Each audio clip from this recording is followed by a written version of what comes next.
Dans les métiers de l'assainissement et de l'eau potable, les opérateurs sont amenés à pénétrer dans des espaces dits confinés. Par définition, ce sont des lieux partiellement ou totalement fermés où les conditions d'accès et d'intervention sont difficiles.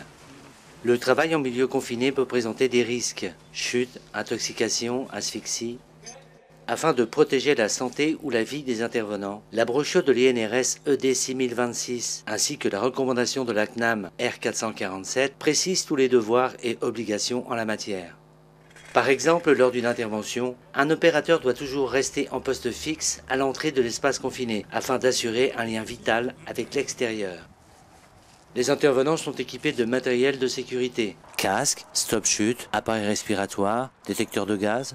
Pour autant, le risque zéro n'existe pas. Des accidents sont toujours possibles et il faut être sérieusement préparé aux situations de blessure ou de malaise qui peuvent survenir. En espace confiné, lorsqu'une personne est accidentée, la bonne réaction et l'efficacité des premiers secours peuvent s'avérer vitales. Une méthodologie simple fait le point de 5 situations possibles et des comportements qui conviennent.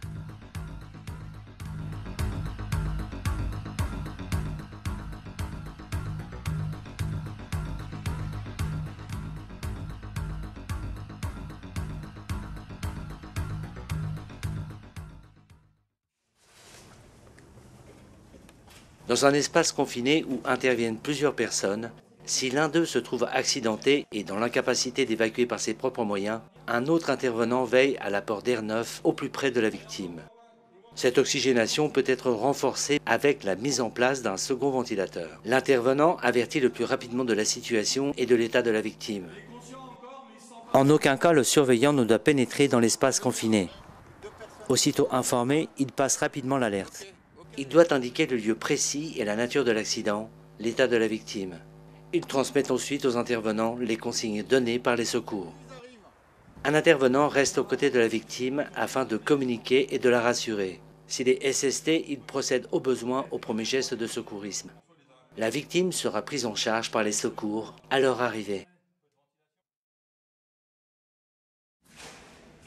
Lorsqu'un intervenant dans un espace confiné est seul et se retrouve accidenté, le surveillant en alerte veille à l'apport d'air neuf au plus près de la victime. Simultanément, il évalue la situation, l'état de la victime, puis appelle les secours. Il vient de m'annoncer qu'il s'était fait mal au niveau du pied. Il rassure ensuite la victime si elle peut communiquer et lui indique les consignes données par les secours. La victime sera prise en charge par les secours à leur arrivée.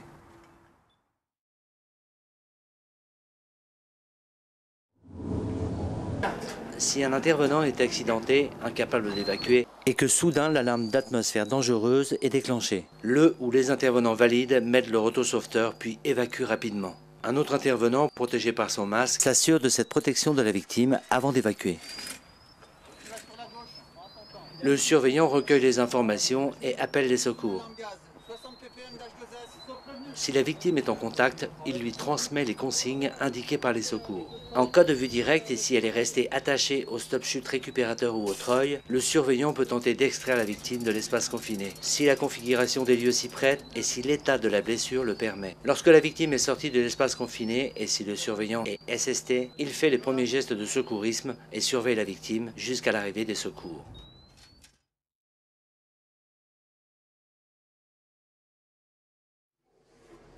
Lorsqu'un intervenant se retrouve accidenté et est seul, incapable d'évacuer les lieux, et que soudain l'alarme d'atmosphère dangereuse est déclenchée, il met son autosauveteur. Il y est encouragé par le surveillant. Celui-ci veille à la ventilation au plus près de la victime. Simultanément, il passe le message d'alerte au secours. En cas de vue directe sur la victime et si elle est restée attachée au stop-chute récupérateur ou au treuil, le surveillant peut tenter de l'extraire de l'espace confiné, si la configuration des lieux s'y prête et si l'état ou la blessure le permet. Lorsque la victime est sortie de l'espace confiné et si le surveillant est SST, il fait les premiers gestes de secourisme jusqu'à l'arrivée des secours.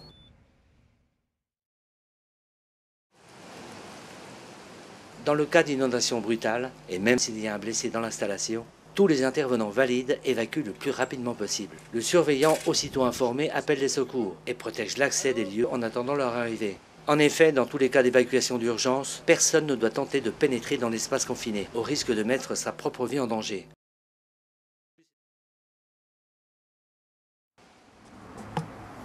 Ces actions de secours nécessitent un entraînement régulier. Il permettra aux opérateurs d'avoir de bons réflexes dans les situations d'accident, afin de pouvoir préserver la santé ou la vie des intervenants en espace confiné.